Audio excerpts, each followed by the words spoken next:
Kasok sila na at ko niya no. Parang ginit. Ginaw ko. Di mabang-bang. Noon sa naman ka, nag-jacket na ka?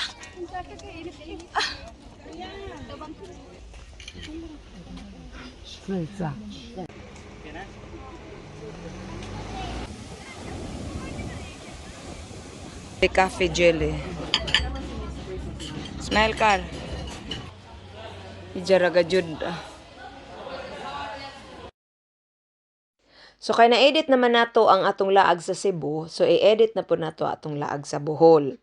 So nag-countryside tour de ay mi ani. So ang first stop namo diri sa Carmen sa ATV, Chorva. Supposed to be si AJ dili gid siya mo drive ani kay marag siguro siya ganahan nya si Philip siya ra jud ka nang gusto interesado.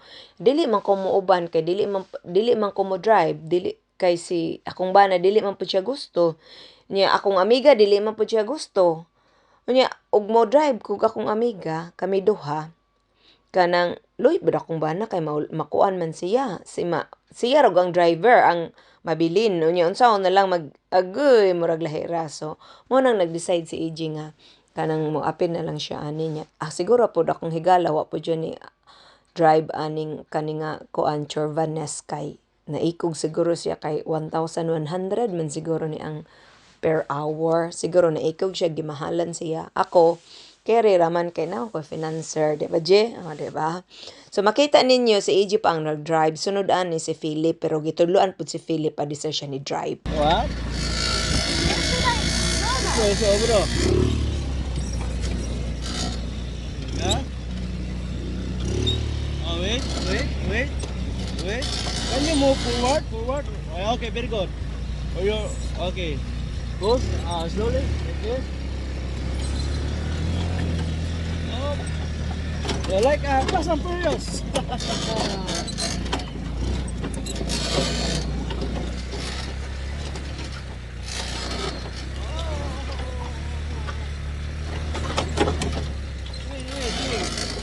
Swing the wheel. Swing.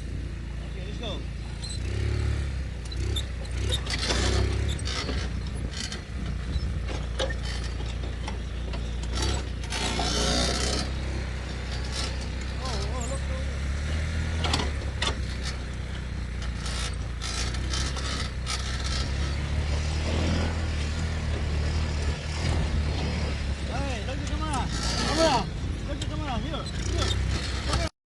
So this time, si Philip na pod ang nag-drive kay human naman siya gitudluan atong nag-guide nila, no? So, kanang nalingaw gid pod ang bata kay kuan man kanang mao may iyang gusto lagi. Gusto pagali siya nga mo another na pod og another 1 hour nya dili naman pwede kay syempre nabaya poy kanang limit ra nga hours nga mao ra poy kanang basta nga na unsa ba kay ang nakabutang manggod sa anyway kang Messencia da ini nga kuan Messencia Travelers akong gikuha nga countryside tour. So ang nakabutang dito is 8 to kanang kuan lang 5 PM na overtime na manggali me. Well anyway, siya na lingaw gyud ni siya kay wala man niya namalayan nga naka kuan dai siya naka sanay tawag ani nakaligi siya og tae sa karabaw.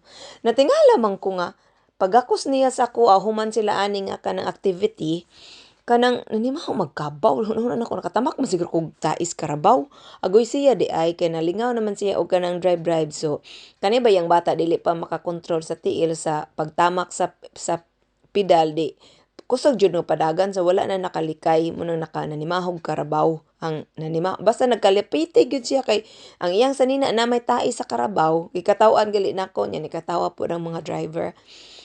Pero kanini lang ako murag wala kay karon lang nako na realize mga hoy wala man din sila mga helmet delikado man nya kay nakakita man ko sa uban nga mga kasugat bitaw nila nga the drive pod kung nga na may helmet sila kanhinong mga bata wala may helmet nga wata kay balo sa disgrasya baya so next time kinahanglan ko anjo no mapagmatsyag observant ba nga kinahanglan nagyo helmet. Unya, ang iyahag yung nature ani nindot gud kaayo nalingaw gud po tan kanindot pa ani sa ilang nature ay di pugupog ka magmahay. So mga to pero naapoy ka ng portion daw nga kanang muragi nagbaylo na pod si Philip og si AJ. So si AJ na pod ang nag-drive kay pauli naman sila sa kanang kanang kuan gani sa kanang dito na iuli na sila basta mo na to siya. Okay, kanang ibaylo na ba kani ana itong nag-guide sa ila nga magbaylo na daw, pero wala ko kahiblog asa sila pita nga kanang area nga gabaylo, pero kani nga time pauli na sila sa kadtong kanang kuan ba murag meeting place. Ang meeting place amot say tawag ana basta daghan kaayo ng mga kuan mga tarak-tarak tarak-tarak.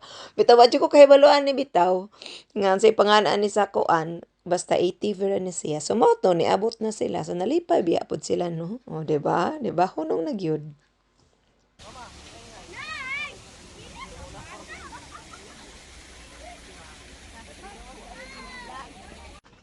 So, ang next stop na to or ang second stop na to, ang Chocolate Hills. So, paingon na mi ani pasaka na minis hagdanan.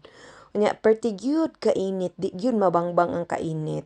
Pero di gyud pag ka magmahay pag-abot nimo dito sa pinakatuktok bitaw. Kay nindot man gyud overlooking man gyud ang mga Chocolate Hills. Unya, kanang kuan gyud ba ma-appreciate gyud nimo nga naa gyud Ginoo nga siya gyud naga-create ani. Ang init. Ginoo ko, di mabangbang. Noon sa naman ka, nag-jacket na ka.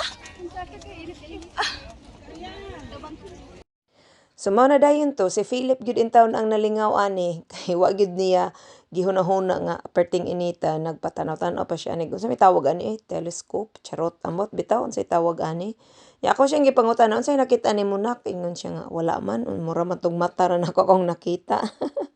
O siguro siya kahibalan ko kana mo na imong nakita nak anak ko sa iya ang mga burol di ba nga level ra ba gyud na siya og kanang kuan mga chorva.